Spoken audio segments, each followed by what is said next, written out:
Hello, everyone. Welcome to the first episode of Just Send It to Marketing, a podcast where we analyze a brand, a story, or a campaign. I have Andre here with me, who is a marketing strategy consultant, and I'm Prachi. I'm a luxury consultant. Today, we are going to talk about... It's a podcast where it makes a little bit of taboo and humor. It is hosted by Jordan North and William Hampson.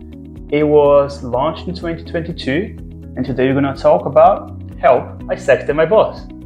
Let's get into it. So, Prachi, have you listened to them? Have you seen them online? I did. After we decided, I came across Help, I Sexted My Boss because of you, actually. When you told me that, have you listened to this? It's humor. It's humor on taboo topics. So the concept was very interesting. That's why I looked into it. I searched it, and I must say it took me a lot of time because I'm not originally British to understand what they're saying, but after a point I did get it, and I must say it's super fun. Yeah, no, I agree. I totally understand. I came across their show first time when I was probably commuting to Brighton. Okay. So I had a long an hour and a half journey on the train. Yeah. And at the beginning, it was really difficult for me to understand. As you know, I'm also not British. Yeah. And the accent is really strong. But after you get used to it, it's completely fine. And it's a brilliant show. I like how it is a humor show, but they also tackle the day-to-day dilemmas. That's basically how they position themselves. Day-to-day dilemma, and they talk everything about everything in a funny, in a jokey way. Yeah, I think even the hosts are very opposite personalities. Yes. If you come across it, So William Hanson is an posh etiquette expert. Yeah, he's an etiquette expert. Yeah, and Jordan North is a BBC radio presenter. Yeah. So completely different, contrasting personalities. I must and say. he worked really well. Yeah, one thing I really like about the show is the chemistry between the two hosts. Yeah, you don't have the awkwardness, and it just really feels like two friends talking. Yeah, that's why I think audience connects with that a lot, because at a point you keep feeling very depressed or very serious about these issues or these sensitive topics of what the topics that you come across through that podcast are kind of very serious and sensitive topics. But how do you evaluate that in a humorous way? I think that's very interesting. Have you by any chance watched a TV show called Friends? Yeah. You remember the character of Chandler in it? Yes. He used to do the same. Like whenever he used to come across a serious situation, he used to laugh and let it go. Yeah. So I think I keep remembering Chandler when I hear Help, I Sexted My Boss. So I think. Yeah, I think it's a great show. And so after the research and everything, have you come across any marketing theories? Yes, of course. The first and foremost that I came across was, or I could connect, is homophily. Because for example, it happened with us as well. Like you told me about it. And you told me the USP in one line about them. And that's what interested me to go ahead and watch it. So I think or to listen to it or anything. So I think that is, again, the connect that you feel it after you watch that or when someone tells you to watch it. So I think homophily comes across very strong, word of mouth. The second is, I realized that there's this theory called... the cultivation theory. It happened with a few consumers, or it happened with me as well, I think, as a consumer personally, is they cultivate you through that journey. You keep seeing their online presence. You keep hearing what they talk, even though you don't understand at first because of their strong accent. You don't, but they keep you engaged. They keep you cultivated throughout.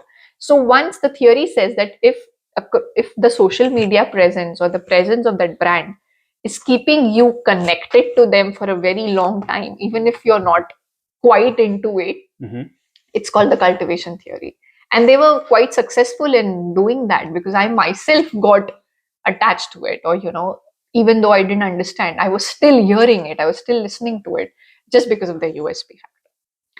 So that is one theory. And the very, very important one for that brand especially is the Shakhtar Singer two-factor emotion theory. Okay. It's a very big theory, but the name is big, but it suggests that the physiological arousal. For example, when you talk about an embarrassing situation, physiologically you keep thinking that it's bad, so you want to be depressed, but when someone tackles that in a humorous way for you, you don't end up depressed, you end up having a laugh about it. Okay. So the physiological arousal of me being depressed is connected to my mental arousal. Okay. So mental arousal is not depression. Mental arousal comes across as laugh. And they portray that on the show.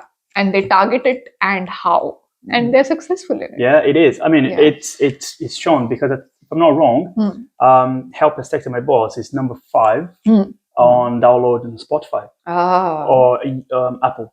Yeah. I'm going to do that again because it's Apple. Yeah, they are very successful because if I'm not wrong, they are number 5 on Apple Podcast platform.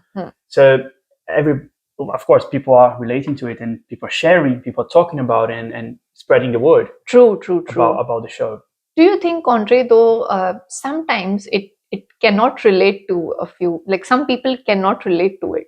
Like I agree it's because of accents, but for some people, do you think it can be a challenge or, to find the humor in that serious situation? Yeah. So I think that's also part of their audience, their target audience. Yeah. So we're talking about mid-30s onwards, English speakers, obviously, and especially British. Yeah. Because, like we said, the accent, and there are the two things, right? One is the type of humor. That's a very British humor. And the other is, of course, the British culture.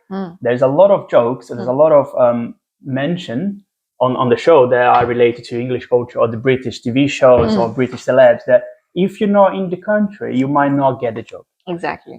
And going back to what you asked on the humor side, people can sometimes be offended by it. Yeah. It depends on your background, depends on a lot of external factors. Exactly. But people might find offended by it and leave the show, which is fine. It's not for everyone. It's not a show for everyone. True.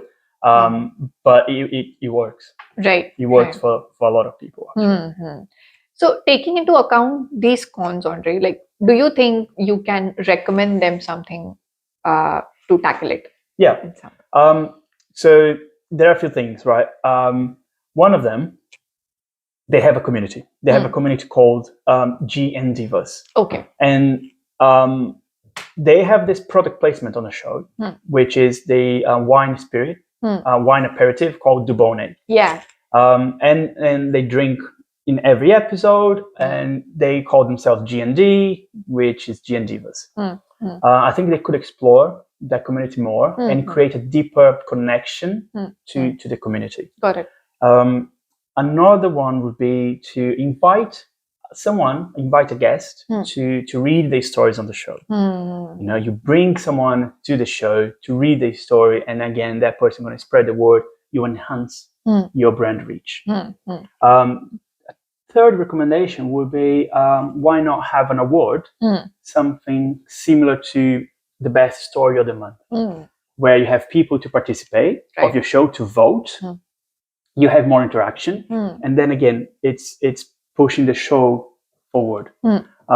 Have some sort of goodie bag for the winner. That can also bring some income from company that want to sponsor that. I would go on those lines for sure. Nice. If I could give them some recommendations. That's nice. That's really nice. Different. One thing I want to point it out about the product placement, the wine aperitif, the Dubonnet, is that they share the same audience. I've quick researched the drink. The drink and they also target mid to late 30s. So it is a good match as well. Yeah. So maybe we can talk about that Dubonnet later. Yeah. True. I think, that's where you connect demographically and psychologically together. So you've targeted it nice. So, Andre, do you think we can do a quick SWOT analysis for Help I Sexted My Boss? Can you tell me some strengths and weaknesses for this? Yeah, of course. So strengths, definitely the unique concept. You don't see a show which makes humor and taboo everywhere. And the chemistry between the two hosts. It's a big strength for them, and the social presence as well. Both of them are very successful in the individual profession, and the show can benefit from it. Weaknesses, the value proposition of the show could be a bit clearer. If you don't follow them for too long, you kind of you don't know where they stand. Can you give me some opportunities and threats? So I think in opportunities, they can expand the scope. For example, modern dilemmas is a huge topic, so they can cover more than one modern dilemma, except the sensitive issues. Then I think they can also do cross promotion, wherein they can go for live streaming, they can go for video formatting more. So I think that's again an opportunity. Threat for them is, I think, again, the cultural backlash could be one, because not everyone can relate to what they're saying. So the next thing is trends again, because they keep changing. Trends and humor keep changing. For example, they're talking about a trend and humor right now, but 2 years down the line, it could be different. So that can again be a possible threat. And the third thing is sensitive issues. That can be a threat. So but overall, I think I also didn't know about it. I took time to relate to them, but I won't stop listening to them. I must say, follow them on all socials, and I have the button take on my Spotify to download their episode. I really like them. I think it's a great way to communicate. Of course, it comes across very positively, and mental healing to laugh on serious situation. So I think we've reached the end of the show. Thank you very much for listening and watching. I hope you like. Don't forget to comment, share, or if you want us to analyze any brand, a story, or a campaign, just put in the comments. Thank you very much. Thank you.